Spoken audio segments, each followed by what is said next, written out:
Did you ever hear about the fisherman who was so bad, even the fish started to feel sorry for him? Well, strap in folks, because this is the Frosty Fisherman's Tale, a story so chilling it could freeze your gills off.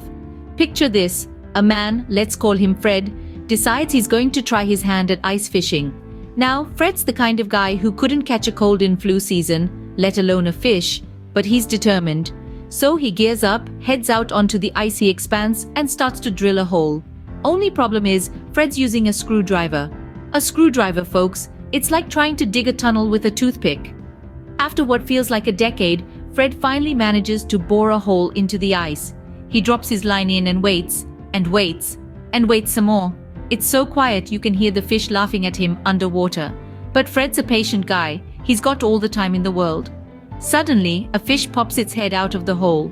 It looks Fred right in the eyes and says, "Buddy, this is embarrassing. Just take me. I can't stand to see you suffer anymore."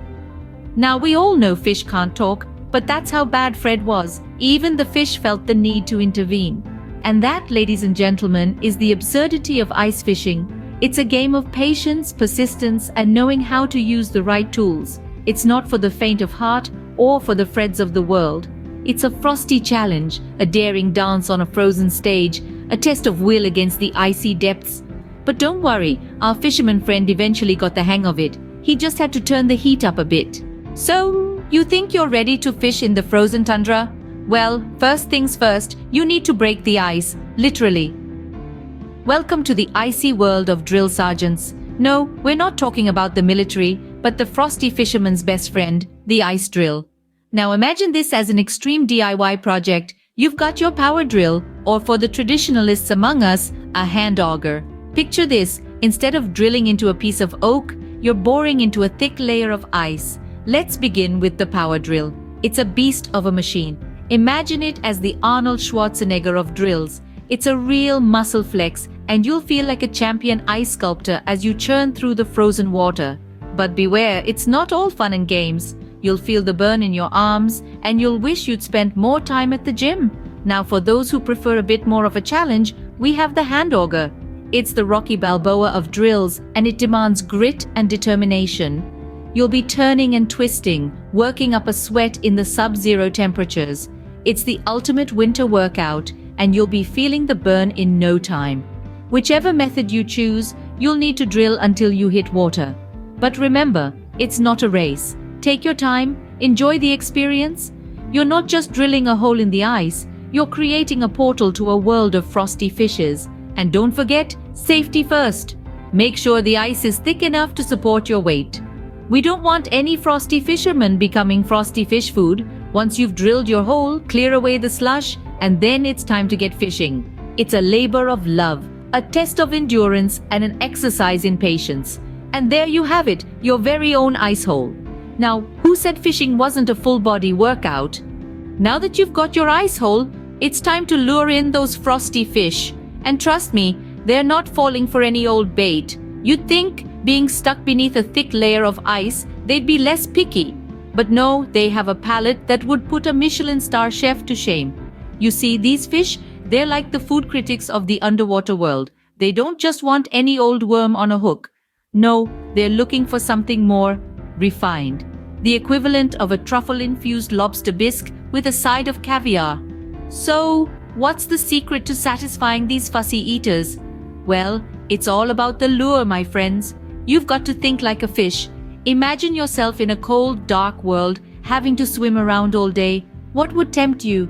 A shiny, glittery object? A delicious, aromatic piece of bait?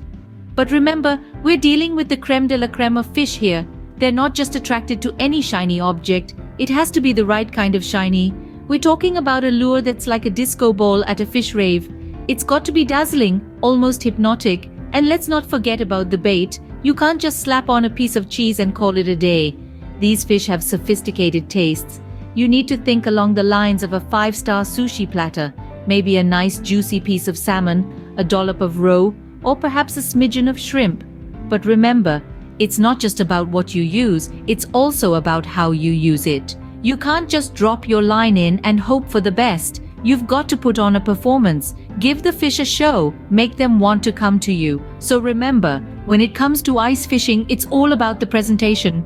After all, you're dealing with some very discerning diners down there. Now comes the most thrilling part of ice fishing, the waiting. It's like watching paint dry, but colder.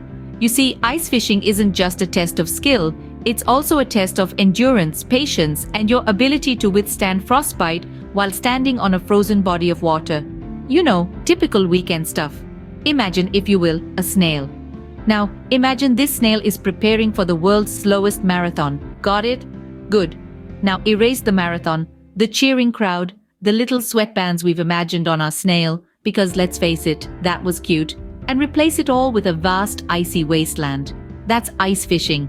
It's a game of patience where every second feels like a minute, every minute feels like an hour, and every hour feels like, well, you get the picture. But it's not all doom and gloom. No, there are plenty of things to do while you wait for a bite, like counting the snowflakes or seeing your breath fog up in the cold air. You could even play a game of how many layers of clothing can I wear before I can't move. It's all part of the fun. And let's not forget the classic pastime of watching grass grow. But wait, this is the Arctic. There's no grass here. So instead, you're left to watch the icicles form on your fishing line or the frost patterns on your fishing gear. It's a truly mesmerizing sight, almost as mesmerizing as the thought of a hot cup of cocoa waiting for you back home. Of course, all this waiting isn't for nothing. It's for the thrill of the catch, the moment when all that patience pays off. It's like waiting for a pot to boil, but instead of pasta, you're cooking up a frosty fish feast. But hey, at least you've got the beautiful winter scenery to keep you company. And the frostbite? Can't forget about the frostbite. All right, you've drilled, you've baited, you've waited. Now it's time for the moment of truth, the catch. And oh boy, isn't it a moment to remember? Picture this, the serene silence of the winter landscape, broken only by the distant hooting of an owl and the sudden, heart-stopping, reel-spinning tug. It's a tug that sends your pulse racing, a tug that screams, "Dinner's ready!" Now, this is not just a simple pull-up and voila. There's a fish kind of moment. Oh no, this, my friends, is the start of an epic battle, a wrestling match of the ages. You, the frosty fisherman, against the mighty unseen adversary from the icy depths. Your rod bends, straining against the might of the beast beneath. The line zings, whistling a high-pitched battle cry as you hold on for dear life. It's a clash of titans, a dance of gladiators, a tug of war that would put even the most ferocious schoolyard competitions to shame. The struggle, oh the struggle. It's a ballet, a symphony, a war, and a love story all rolled into one. Your hands are chilled to the bone, but the adrenaline coursing through your veins keeps you going. Your boot-clad feet dig into the snow, anchoring you to the spot. Your breaths come in short, frosty puffs, each one a testament to your determination. The line gives a final desperate tug, and then silence. For a moment you fear the worst. But then, with a triumphant shout, you pull up your prize. A gleaming, frost-kissed fish, flapping and flipping in the snow. You've done it. You've wrestled with the icy depths and emerged victorious, your prize clutched firmly in your gloved hand. And there you have it, folks. You've conquered the frozen wasteland and emerged victorious, fish in hand. Now, anyone got a recipe for icicle fish soup? So that's the tale of the frosty fisherman. A journey of ice, fish, and, well, more ice. We saw our fisherman turn into a drill sergeant, bore a hole through the ice, and then play a waiting game.